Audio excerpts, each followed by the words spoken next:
Welcome to Natural Habitat Adventures Daily Dose of Nature.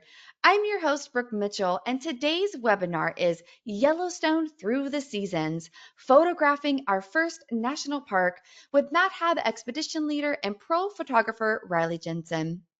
Also, really quickly, if you're part of a photo club and would like NatHab to speak to your members about nature and travel photography, please drop your email and club name in the chat and I'll get you in touch with our photo expedition director.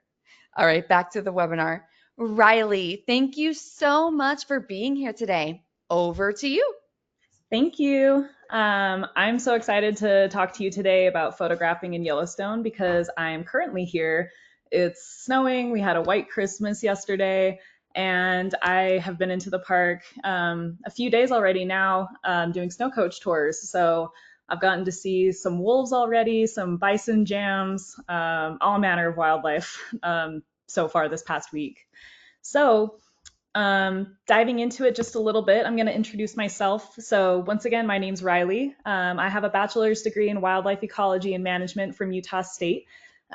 This was a very natural path for me. I was the kid that grew up on, Steve Irwin documentaries and wildlife documentaries, Animal Planet. So, I became a wildlife biologist and wanted to go down that route. So I got my bachelor's degree. I began working as a park ranger in Katmai National Park, and I have been a biological science technician in many different places around the country. So Michigan, Utah, Oregon, Alaska.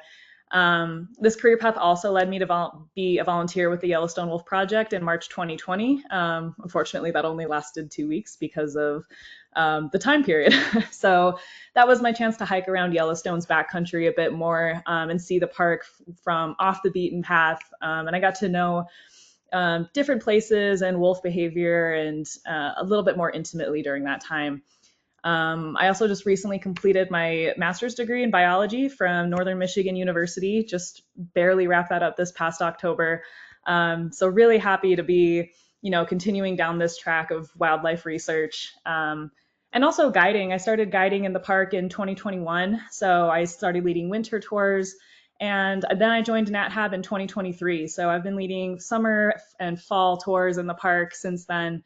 But overall, I've really been coming up to Yellowstone personally and professionally for about 9 years now. So wildlife photography has been a huge draw to the park for me since I was 18 years old. And I've loved photographing scenes every season in the park. So that's really what I'm going to be talking to you about today.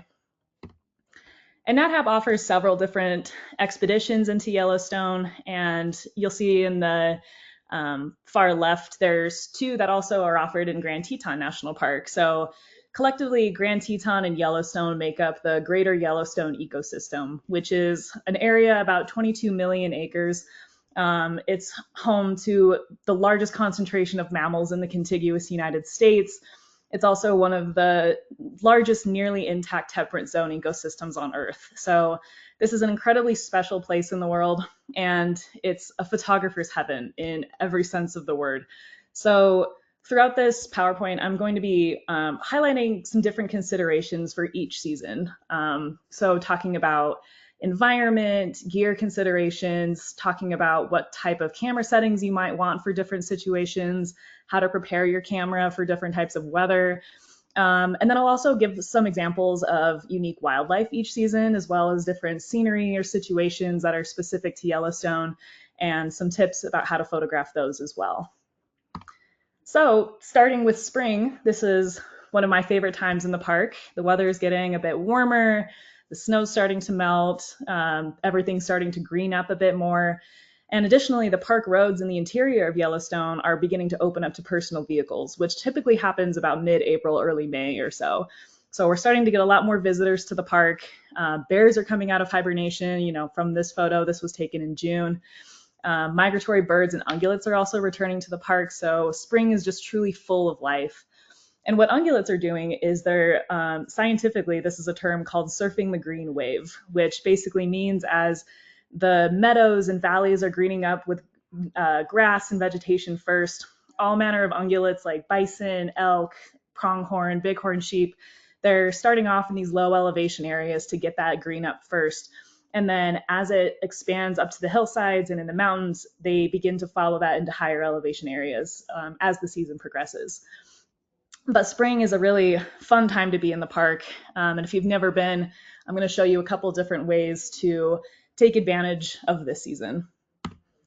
So one of the first things that comes to mind with me about spring is unpredictable weather. So, you know, it's technically spring in Yellowstone, but it can snow any time of year in the park. I've actually seen it reach, 30 degrees on the 4th of July. I've seen it snow on the 4th of July as well. So keep that in mind as you're traveling in the park, especially in spring, since we do have a lot of late winter storms that come through in March and April. And so keep this in mind with these different considerations. So for yourself, bring a variety of gear.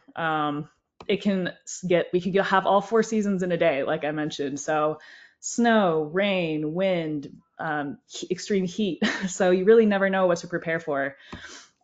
This is kind of a good overview of just some base layers to bring. So a base layer and a fleece layer are really good for those cold mornings where you might start off at 20s, sometimes 30s, and then it warms up throughout the day into the mid 40s or mid 50s or so. So you want to have layers that you're able to take off when it gets warm enough, or if you are hiking around and you start to get like too hot. It's just good to have a lot of different options.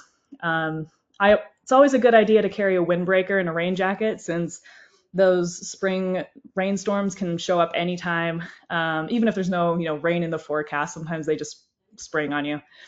Climate change is also extending the winter season later into the spring. So precipitation is falling more frequently as rain than snow. There's less snowpack overall. But this combination of late winter storms and lots of rainfall created unprecedented flooding in 2022. So that permanently altered the northern range, took out a lot of roads, and it happened basically overnight. It was really, really dramatic. So with this in mind, just becoming prepared is essential. And photographically, I like to take advantage of the unpredictable weather for different scenes. So you might have some snow-capped mountains in the background that you don't get as much in August and September. So hence including this photo in the background, especially in the northern range and in Yellowstone's canyons, you get a lot of snow kind of building up on these mountainsides and on cliffs that can make for some really beautiful scenes. Also, spring is baby season. So this is one of the huge draws for me in the spring, coming to places like Lamar Valley and Hayden Valley and seeing a sea of bison with all of their little red dogs, or baby bison. We nickname them red dogs for obvious reasons. They're very bright orange. And they actually are orange as a form of camouflage from predators. So if you have dogs, that they're red-green colorblind, they can't really see these bright oranges and reds very well. So if they're standing still in the sagebrush, they actually blend in really well. But they do make for some nice photographic subjects in the spring. So you have bright orange red dogs against some sagey grass or some green grass. And so we also have elk that are having their calves at the same time. They all tend to sync up their birthing. And bears have cubs that they're coming out of the den with. So it's a really great season to just look for baby animals. I also want to highlight photographing water in the park. So as I mentioned, snowmelt in April and May can create some dramatic scenes with waterfalls. So I'm going to show you some different tips for photographing water. So this first picture, this was taken by my friend Cooper at Moose Falls in Yellowstone. This is a short exposure. So basically you're highlighting the power of the water, you're freezing this action in time, and you're capturing a lot of the water droplets coming off of the rocks. So you can see the aperture is pretty low. He wanted to capture mostly just the water and highlight that waterfall. Really high shutter speeds will give you that frozen action in time. And your ISO, depending on the scene, it doesn't matter too much, but you can bump it up or down depending on how much light you have. So this is a photo taken with a high shutter speed. And when you contrast that with a much lower shutter speed, you get that really soft water effect. So this is a long exposure shot. You're highlighting more of the flow of the water. There's still a lot of movement that you're seeing in this picture, but it's much softer. And I also feel like photos like this, your eye naturally tends to follow where the water is going. So you can see the aperture is up much higher to just capture the all of the rocks and all the details and that water. Because with a low shutter speed, you're going to let in a lot of light. So you want to counterbalance that with your aperture and ISO. So turning that ISO down, turning that aperture up to just balance out that shutter speed. So this is really what I mean by long versus short exposure is that shutter speed. So increasing your shutter speed is going to darken your image a bit, and then decreasing is going to let in a lot more light and kind of capture more of that smooth action with water. And there's lots of waterfalls throughout Yellowstone that I like to photograph. So, of course, there's the famous lower falls in the Grand Canyon of the Yellowstone, which is one of the largest in the park. There's Gibbon Falls as you're heading up from Madison Junction. That's really gorgeous, kind of toppling over a bunch of rocks. Firehole Falls down Firehole Canyon, Cascade Falls, Undine Falls. So Yellowstone is really great for waterfall photography all seasons, but especially in the spring, I believe, with a lot more water flow coming off of these hillsides. Now, moving on to summer, this is definitely the peak season in Yellowstone when most people visit the park. Still lots of wildlife action around, long days, so oftentimes from, you know, sunrise at 6 a.m., sunset at 7 or 8 p.m., even later than that. So summer is a great time to take advantage of these long days. But with that comes some really early mornings, and I tend to get into the park much earlier in the summertime for a variety of different reasons. So first off, you got to be on the wildlife schedule. So most animals in the park are crepuscular, which means that they're most active at dawn and dusk hours.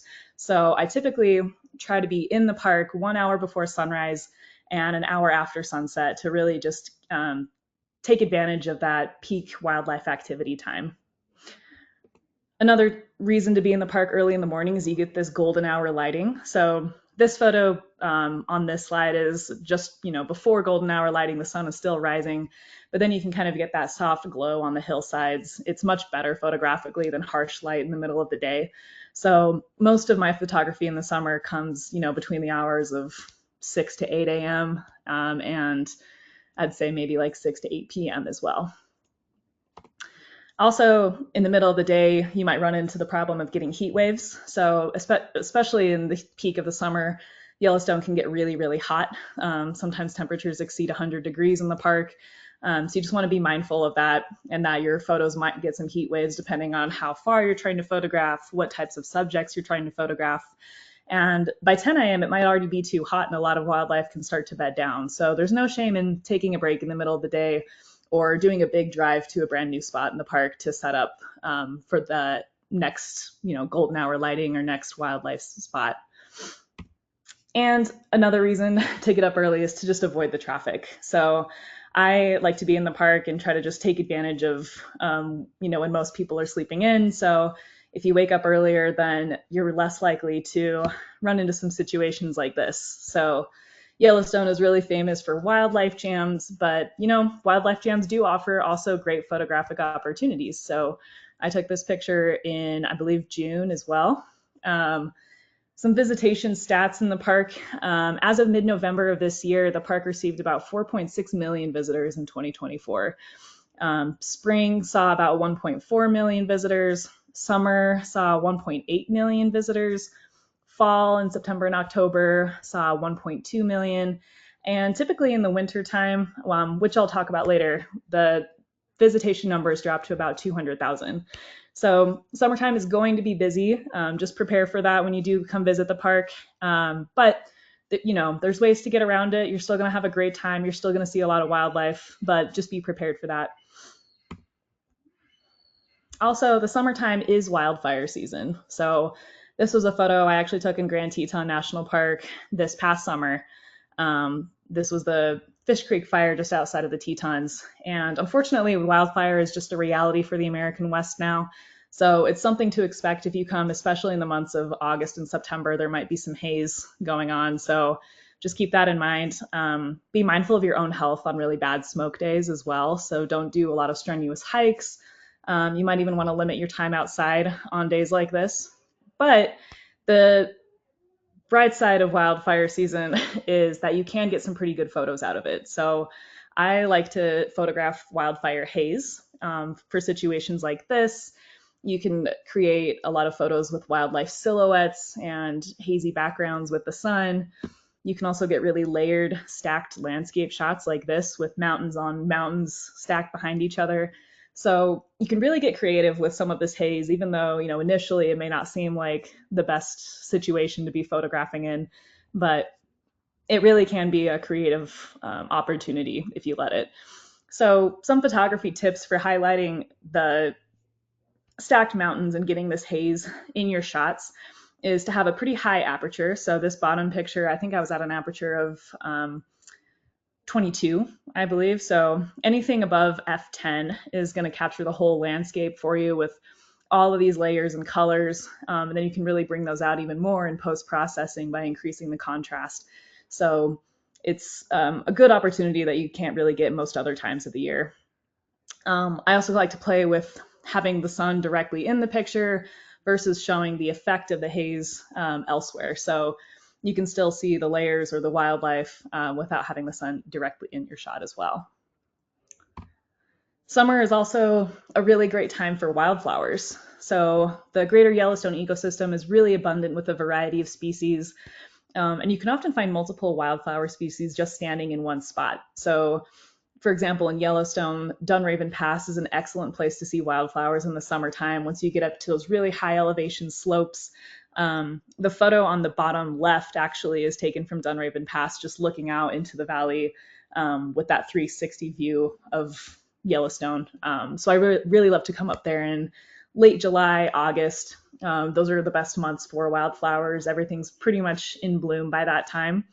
And wildflowers also often offer a really good chance for you to play with different compositions. So you can get low and observe the scenery around the wildflower to determine how you want to compose your shot. So sometimes I will actually try to get under the wildflower and look up at it to make the flower look really large and like towering over the mountains. So the photos on the top, especially that I took in the Tetons, just getting really on the flower's level and highlighting the details in the sky. You could also increase your aperture to highlight the background of the wildflower. So especially when there's places with mountains or really great backgrounds, you can just increase your aperture to get all of that in your shot. You could also lower your aperture to keep the focus on your flower's details and create more of a blurry background. So that's a good way to just highlight the flower itself without getting too much of the background in there. Summer is also bear season. So turning more to summer wildlife, a lot of people come to Yellowstone in the summer to specifically find bears. So we have both grizzly bears and black bears in the park. And in fact, the greater Yellowstone ecosystem is actually one of the place that has one of the last remaining grizzly populations in the contiguous United States. So it's a great place to see bears. A lot of them are pretty predictable in the summertime. A lot of them are actually known by a lot of local photographers and local people that live around Yellowstone. So this bear actually, her nickname is the Barrel Spring Sow. And I took this picture in May of 2024 with one of her yearling cubs. So hopefully she's in the den right now with both of those guys sleeping the winter away. But for photographing bears in the park, if that's what your intent is, I always carry bear spray with me just for obvious reasons.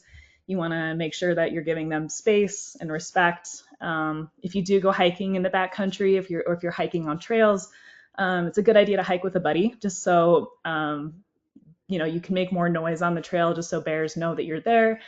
A lot of people carry bear bells, but I have found that the best way to let bears know that you're human is just to talk just like this. So it doesn't need to be like shouting or singing or anything, but just, talking casually on the trail just lets bears know that you're there and you're not going to surprise them.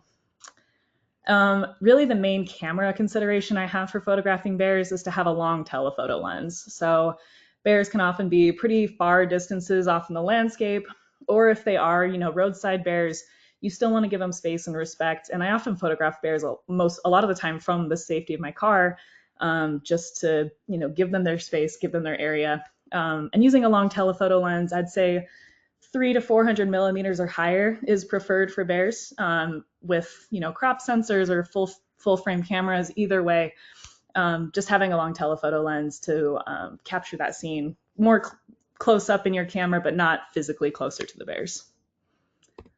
But in the summertime, the park is still, as I mentioned, full of life. So don't overlook the little guys. These actually are great species to practice photography on. So in this slide, I've highlighted 4 of my favorite species in the park. The first one is pikas. So these are found at really high elevation areas on talus slopes. So what they do is all spring, summer, and fall, they're collecting vegetation and grasses and leaves and then stuffing them in between the rock crevices on talus slopes in what are called haystacks.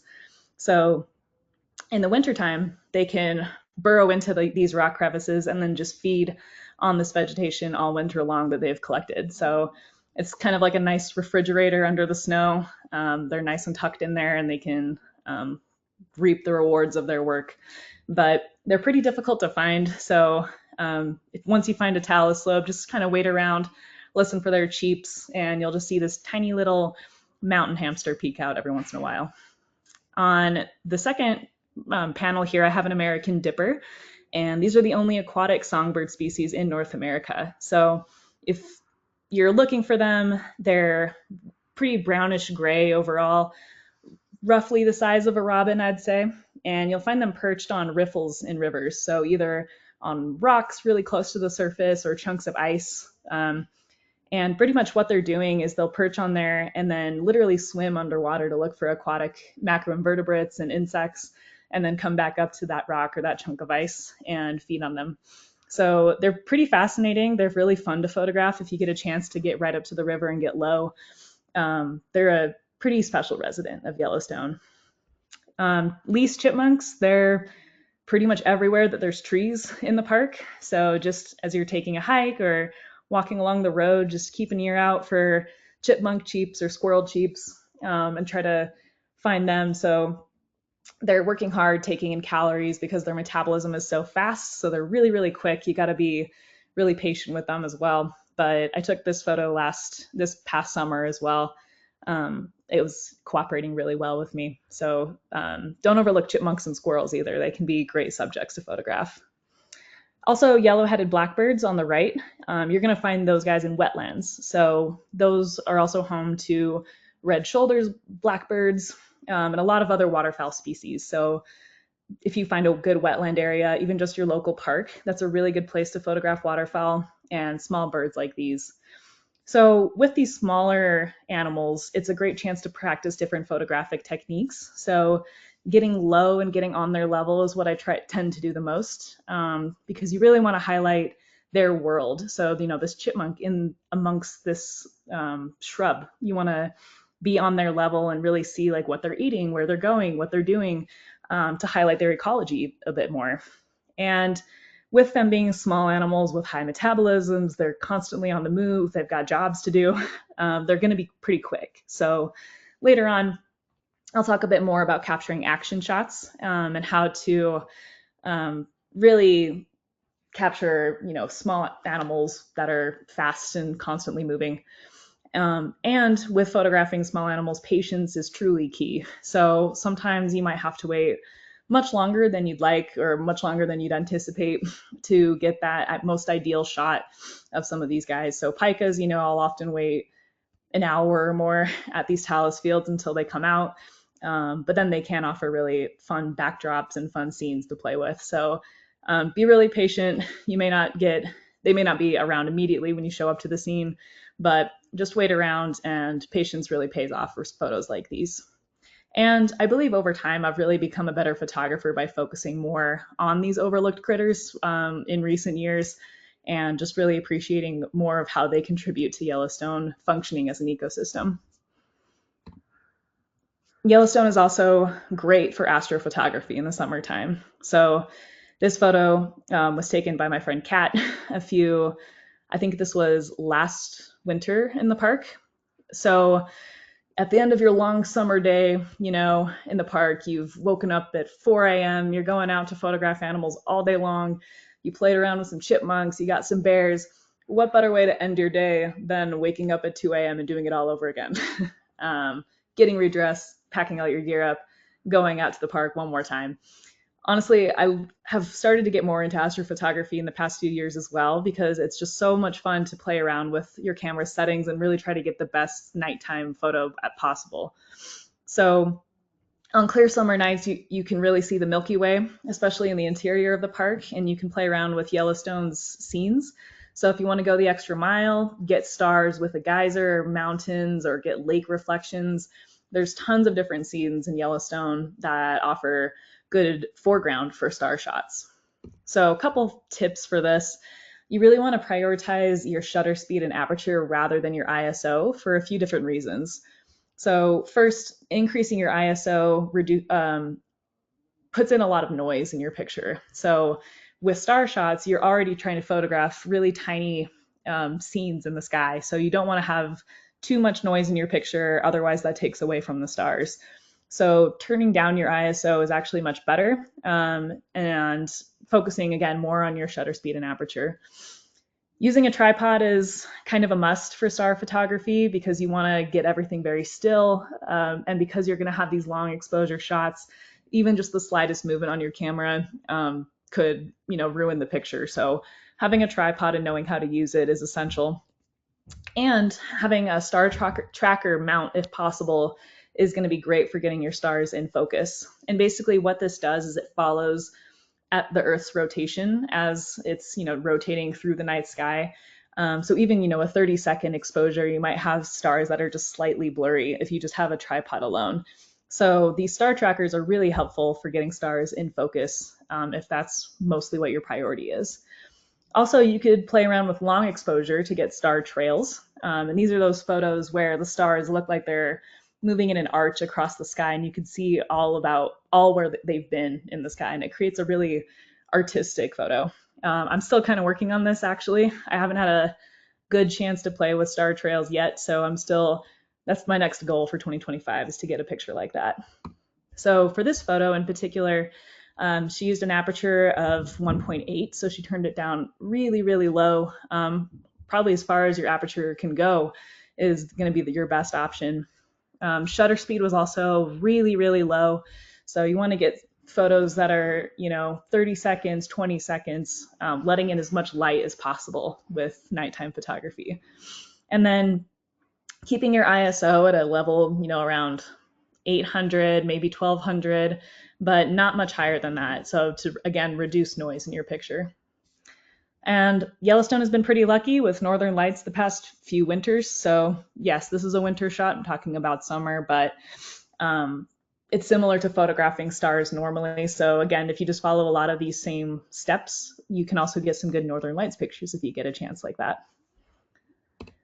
And now moving on to autumn, which is, again, I say every time I come up with one of these seasons, I say one of my favorite times to be in the park, but it really is. There's each season brings something brand new. So in autumn, the days are getting shorter, the colors are really popping on the landscape, the temperature is getting chillier. So being out all day is a lot more bearable, at least in my opinion. And wildlife is starting to get a lot more antsy for winter. So they're stocking up on calories. It's the breeding season for a lot of ungulates, so they're rutting, and there's just lots of action happening. So the air is a little bit tenser in autumn. And with this, there's some wildlife ethics to consider when you're photographing wildlife in the park. So first off, bears are in hyperphagia mode, which basically means that they're packing on as much calories for the winter as possible. So that switch in your brain that tells you that you're full after eating a meal totally turns off in bears. They're constantly hungry, constantly ravenous, and their whole goal for the fall is to just look for food. So they're digging up roots and plant material, they're getting protein whenever they can get it, and then they start to head into the den sometime in November or even early December for hibernation. So depending on the temperature, that can change year to year, but be mindful that bears are just in food mode. Elk and moose are also rutting. So elk typically rut in late September, moose a bit earlier in late October. So you might get some good shots of them shedding velvet, fighting. They're extra testosterone-y, so they're just really focused on finding females, and they're not really focused much on anything else, including finding food. So, of course, with this consideration, give them lots of space, don't push them. It's a really sensitive time for a lot of animals, including, rodents and birds. They're storing food, they're migrating. So it's never worth pushing an animal for a photo. I don't do this for photography. It's not worth it.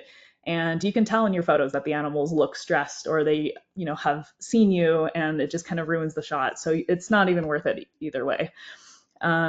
So just keep that in mind for fall, that it's a lot of animals are stressed, they're gathering up calories, and just try to just let them be, let them do their thing, and you'll still get some good shots in the process. So this is where I'll talk about photographing really quick versus really still subjects. So both of these pictures were taken in the fall. I mentioned that, Yellowstone can snow any time of year. So pronghorn might still be hanging around. They're going to be beginning their winter migrations. But fall can be fun with having a pop of autumn colors in the background. So lots of yellows and oranges and browns. So those are some tips for photographing some quick and some not so quick wildlife. So first, deciding whether to do autofocus versus manual on your camera.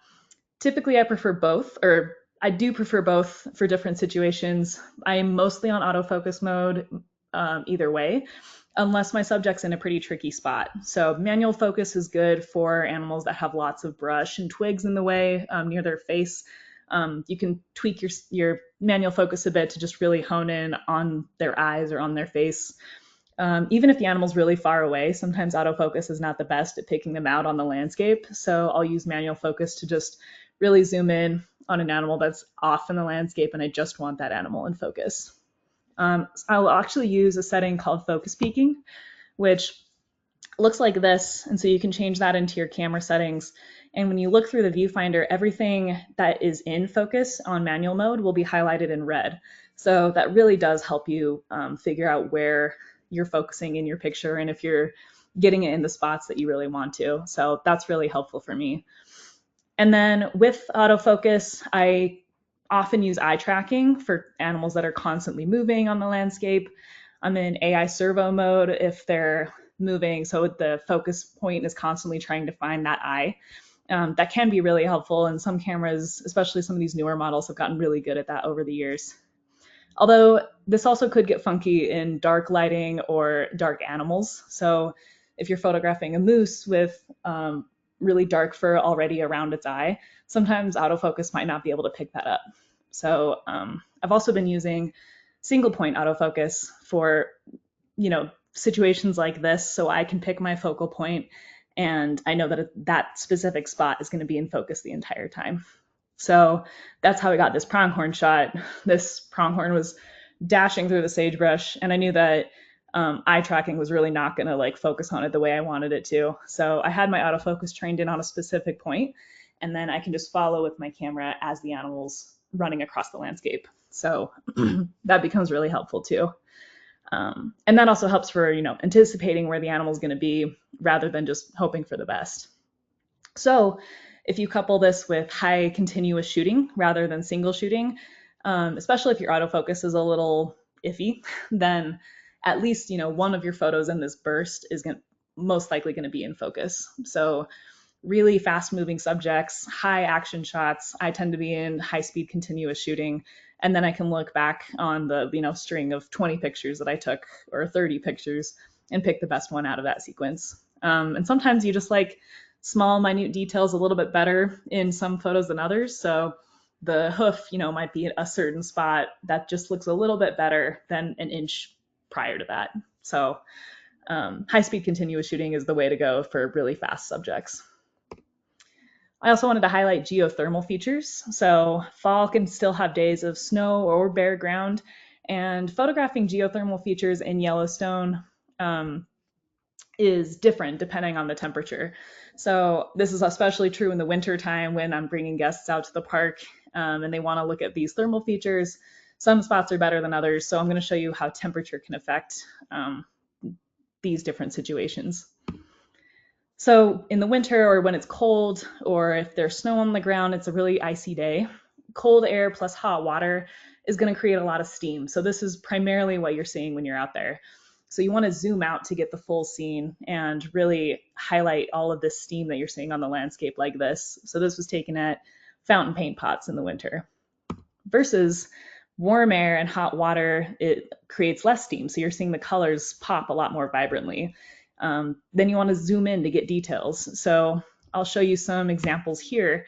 These two photos were taken at Mammoth Hot Springs in the fall. So we still kind of had some early snow, but you can really zoom out and get those, travertine terrace layers, or zoom in and see the bacterial mats. So on a day like this where you really can't see the details in the pool, it's worth it to practice with, zooming in and out, getting different details and angles, but always staying on the boardwalks.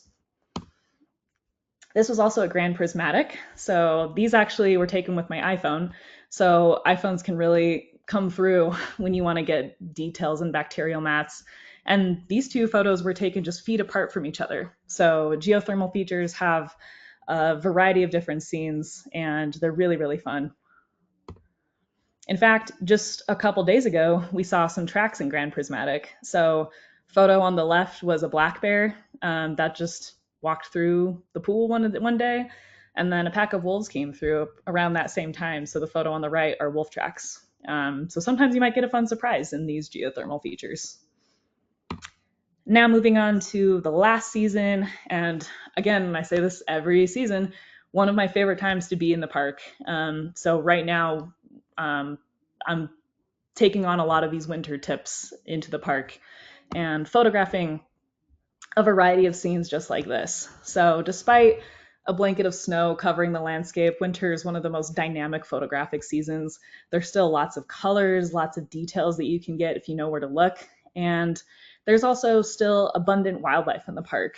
And so I mentioned summer is a lot of people's favorite time for bears.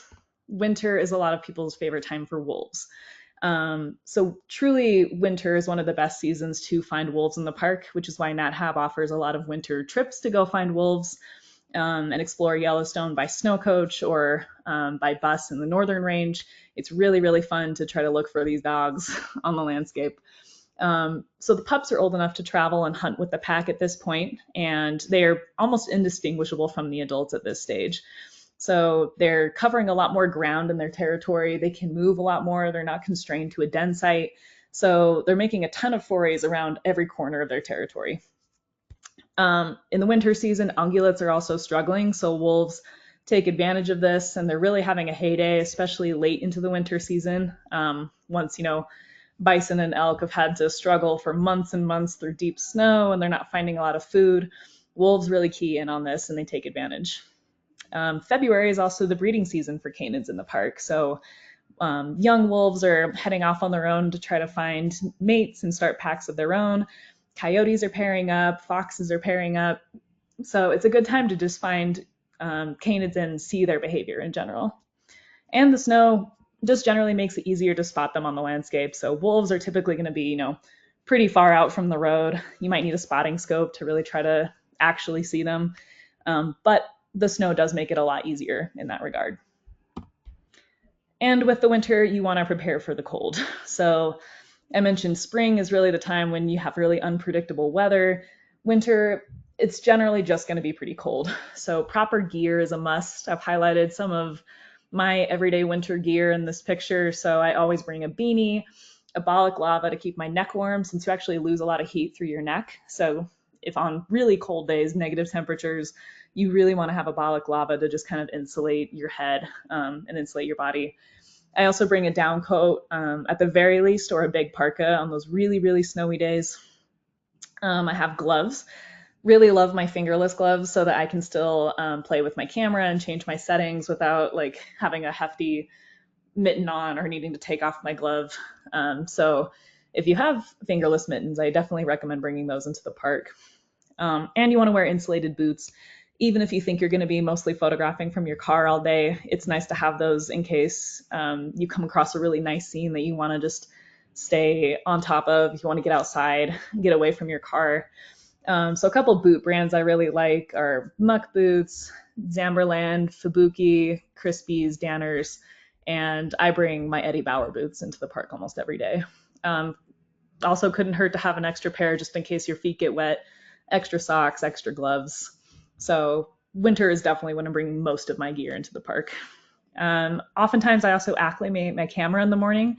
So bringing it from your warm hotel room or your warm home into your cold car and into the cold landscape, your camera is going to fog up initially. So sometimes I just let my take my lens cap off and I just let it sit in my cold car for a little bit to just acclimate to the temperature more. And that really helps for when I start to head out into the park. If I see something right away, I don't have to worry about that. Along with that, bring extra batteries since the cold winter temperatures can really drain your battery life. So I have at least 2, if not 3 batteries that I carry with me throughout the winter at all times. Another consideration too is that you might get heat waves in your picture from your car or even from the road. So your warm car, as you're driving through the park, you're blasting the heat because you want to stay warm. That can actually, when you park and you're photographing wildlife from your window, that can actually create heat waves in your photo. So sometimes you want to turn your car off or step outside of your car to just get away from that. And in the winter, there's a lot of variable light conditions that you want to keep in mind as you're going through the park. So first is limited daylight. The winter days are a lot shorter. Sometimes sunrise is at 8 a.m. and then goes until just about 4:30. So you only have a couple hours window to really take advantage of during the day. You don't have to wake up as early, but the light does fade fast. So keep that in mind. The angle of the sun is also a lot lower in the winter time, just given that Yellowstone's latitude above the equator, the sun is not going to rise as high in the sky as it does in the summertime. So, which is nice. You don't have as much direct sunlight, but you might also have low visibility because of blizzards, and you might have some sun reflection on the snow too, which creates really bright scenes. The snow can actually make your photos appear a lot brighter than they would. So I often use manual focus for wildlife when it's snowing, especially because sometimes your camera wants to autofocus on snowflakes. So that's one consideration that you might want to practice around with. And also with sun reflection on snow, you have to play around with your exposure a lot in the winter and consider this a lot more than the summertime. So this is a photo of a coyote that I definitely overexposed coming up to it. So this was my settings. I was at an aperture of f8, which typically, in the summertime isn't bad for getting a lot of the scene, but it was a really bright day in the winter. The sun was shining. I had my shutter speed up to capture more of the coyote's movement, and I had ISO at 500, all of which creates too much of a bright scene. And then a couple seconds later, so yes, I overexposed this photo. And then a couple seconds later, I changed my settings really quick to try to bring the light down a lot more to capture more of that detail and not make the coyote just so blown out. So I increased my aperture, kept my shutter speed about the same, and then really lowered my ISO. So it's always better to bring up shadows in darker images than it is to try to bring down highlights in too bright of images. And it saves detail and information in your picture. So this photo was most ideal for me. So thank you for listening to me for the past 45 minutes. A lot of information thrown out there. So I will open up for any questions right now as well. Oh, thank you, Riley. That was wonderful going through all the seasons. As we said before we hopped on, I've been there in May and September, so the spring and the fall, and I need to get there for the winter time because I feel like those wolf shots, oh my gosh, and that white snow would be incredible. So thanks for that, and thanks for all the inspiration. Everybody, in your control panel, there is a questions field. If you have questions, please go ahead and plop that in there. For about the next 10-ish minutes, we'll do a Q&A with Riley. All righty, let's go through here. So if somebody is there in the summertime and smoke is a problem, what do you suggest they should do post-production to maybe get a little bit of that haze out? Are there any masks or tools in Lightroom that might be able to get rid of the smoke? Yeah, in Lightroom, there's no way to really, bring your photo down and pretend that there was no smoke at all in the first place because it's going to be there a little bit. But typically what I do with my photos is just increase the contrast a lot more so that you can see your wildlife outlines stand out a lot more against the haze. You can highlight the vegetation and background and scenery in like around your subject in your picture and bring down some of the exposure, increase the contrast to just try to get more of that background detail back amidst the haze. There is actually also a dehaze tool in Lightroom specifically for situations like this. So I use that a lot, especially on hazy days. Great, thanks for that. If we're switching to gear now, what camera do you use and what would you suggest that people would bring to Yellowstone? I personally carry around a Canon R5, so it's a mirrorless camera, and it was just kind of a birthday present for myself a few years back. There's a lot of advantages to mirrorless cameras. So one of my favorites is the electronic shutter option, which I forgot to mention in the PowerPoint as a whole. But basically, that allows you to click the shutter without hearing that click. So it helps to not distract wildlife as much. I think that's a huge advantage of mirrorless cameras. But any gear that you have is going to be great as long as you know how to use it and as long as you know how to compose your shots, how to set up a scene, and how to photograph wildlife. So, especially in Yellowstone, I think it definitely pays to have at least a telephoto lens of some kind and a landscape lens. So, I use a 100 to 400 millimeter telephoto lens and a 24 to 105 for landscape shots and for more of those micro detail shots from thermal features and plant life and landscapes. So at least if you have that basic gear as well as some camera cleaning kits, I have a really basic brush that I just use to clean debris off of my lens, a little microfiber cloth if it gets especially bad. So carrying that with you, extra batteries, like I said, and a tripod if you like using tripods, especially for photographing landscapes, photographing those still subjects. But I try to keep my gear pretty simple when I'm out in the field, just to have something easily accessible in my passenger seat when I'm on the go. You don't have to complicate it if you don't want to. So whatever gear you have, as long as you have, I think, just a telephoto lens and a landscape lens, you're going to get some really good shots in the park. Thanks for that. That was very helpful. If we could go back to summer viewing, if it is too hot for wildlife by 10 a.m., around what time do groups usually go back out in the evening for photography stuff? So at least in the summer trips that I was doing with NatHab, what we would do is we'd do a hike in the middle of the day, set up a picnic, and then we'd be back out a few hours before sunset. So sometimes in the afternoon, the changing light conditions, the changing temperature can stir up wildlife activity a bit more. So we're still, definitely going to do early mornings and try to take advantage of that as much as possible. But I've also, photographed wildlife at 2 p.m. in the summertime and had a good time with it. So that's not to say that, you should not go out in the middle of the day in the summer. It just depends on which wildlife you're aiming to photograph and which parts of the park you're at. So if you want to, save a big drive from Cook City all the way down to, Norris Geyser Basin or Madison Junction, then probably best to do that in the middle of the day. But I like to be out a few hours before sunset just to set myself up where I want to be, scope out wildlife on the hillsides, and generally just start looking around that time since wildlife will start to be more active and start to get moving after their, mid-afternoon naps. Fantastic. So let's go back to winter time. We're just going through all the seasons today. This is awesome.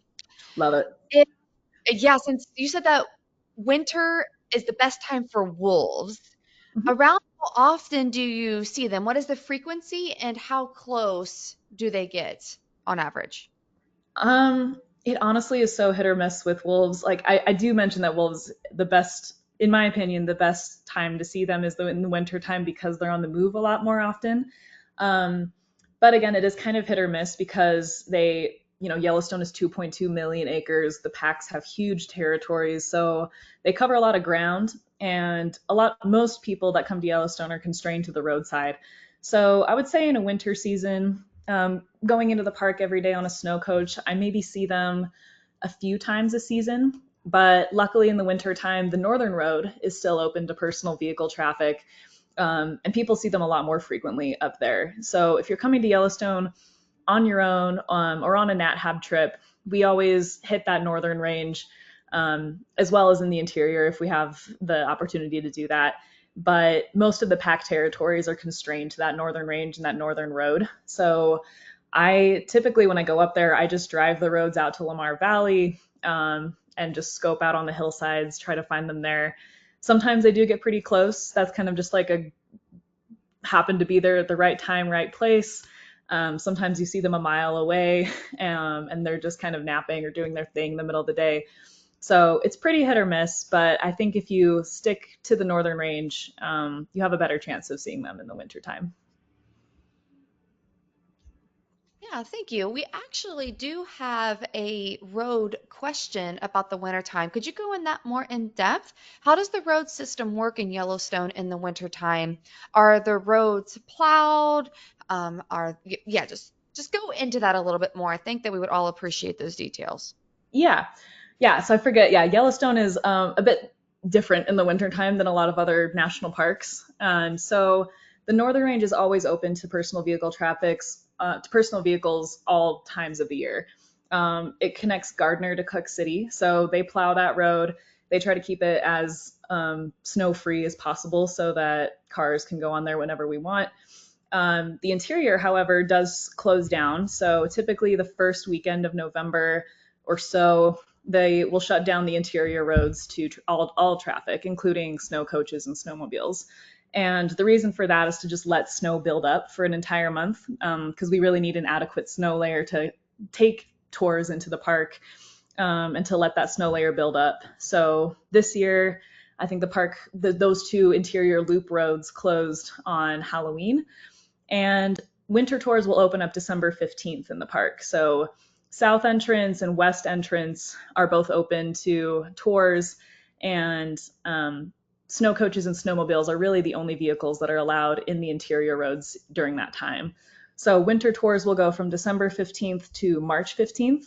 And then from that point on, they close the roads once again to all vehicle traffic so they can start the plowing process. And basically, what they'll do is drive a giant stake through the center of the road to just break up the snow, because at that point in mid March, the snow can be several feet thick. It's really, really dense. So they can't just come through and snow plow it like you could snow plow your driveway or something. So they get a giant stake, drive it through the center of the road, and then just let sunlight filter through and soften up that snow. So after the course of maybe a week or two or a couple weeks, they can come through with snow plows and then actually get the snow out of the way. So the interior roads, the west entrance, south entrance, those will open up in typically late April, early May. But check the park's website if you're planning a spring trip to the park to make sure that the road you want to drive is open, because they don't open all at once. It's kind of in different stages as they're snow plowing those roads in the park. So check the official Yellowstone website for updates on that. Thanks for that. That was great. I'm Mhm. going to warm gear for the winter time. Could you maybe explain a little further what a balaclava is? Yeah, it's not to be confused with the cake. It's balaclava, not baklava. But I'll go back to this slide. So it's basically just a wool like cloth layer, kind of like a beanie for your neck. So they're really nice. I like to have some insulated thick kinds. Sometimes they have like woolly ones. You just basically tuck it in your coat and just have it like sitting around your neck. And if you're in a blizzard or in a really cold like winter day, I'll often just bring that up to my nose so that it's covering around my nose, and my nose and mouth are warm. So it's a great thing to have in the wintertime, especially if the wind is blowing. It helps prevent chapped lips. It can allow you to breathe, on really stormy winter days. So I always carry one in the park, even if I don't necessarily need it that day. If the temperature's warm enough, I don't always wear them, but it's nice to have at the very least. Fantastic. Yes, I will also say, being in the Rockies, it's amazing what covering your mouth and nose can do to help, especially when the wind is crazy. So, Actually, so chapstick is last, a really good thing to carry in the wintertime, which a lot of people mhm. may not think about. But in the West, in the Rockies, it's really, really dry out here. So having lotion for your skin and chapstick for your lips in the field is actually really nice to have. Yes, yes. Chapstick goes so far when you're out in nature in the Rockies, pretty much any time of year, but definitely when it's like biting cold. It's very Yeah. helpful. Awesome. Last question here. If somebody wants to see more of your work, what is the best way online? Do you have like an Instagram or a photo site or yeah. Yes. I have a website. It's www.rileyjphoto.com. So J is spelled Jay. And my Instagram is Riley underscore J underscore photo. So I try to post a lot of my NatHab photo trips on there. I still need to, I'm a little backlogged right now. So right now you'll see a lot of summer bear photos on there. But I will soon start to get some of my winter pics up. And yeah, those are really the main places that I post my photos. So I'd love it if you guys checked them out. I'm sure we will. You and I are on Instagram together, and I love seeing when your images pop up. So that's fantastic. Great. So that is the last question we'll take. So, Riley, I will turn it to you for any last closing comments. Um, Yellowstone's a great place to be. I really hope everybody gets a chance to come here in the, all seasons of the year. So look on NatHab's website for your most ideal trip. You can always contact me if you have questions about anything. I'm more than happy to answer any last minute or questions, before your trip, kind of help you prepare, just to make sure you have the best time in the park. But yeah, I really hope everybody gets a chance to see this place. It's definitely one of my most favorite places in the world. Um, and yeah, let me know. Cannot agree more. Yellowstone is so special. It should be on everybody's bucket list. So thank you, Riley, for taking the time to present to us today. And I'd like Mhm. to thank everyone who tuned in. Remember, if you're part of a photo club and would like a NatHab photo guide to speak to your members about nature and travel photography, please email us at webinars@nathab.com. Join us tomorrow for our next daily dose of nature. You can check out this week's lineup, including registration links on our website at nathab.com/webinars. We did record today's presentation and we will have the replay available on our website soon. With that, I will conclude the webinar. Goodbye, everybody.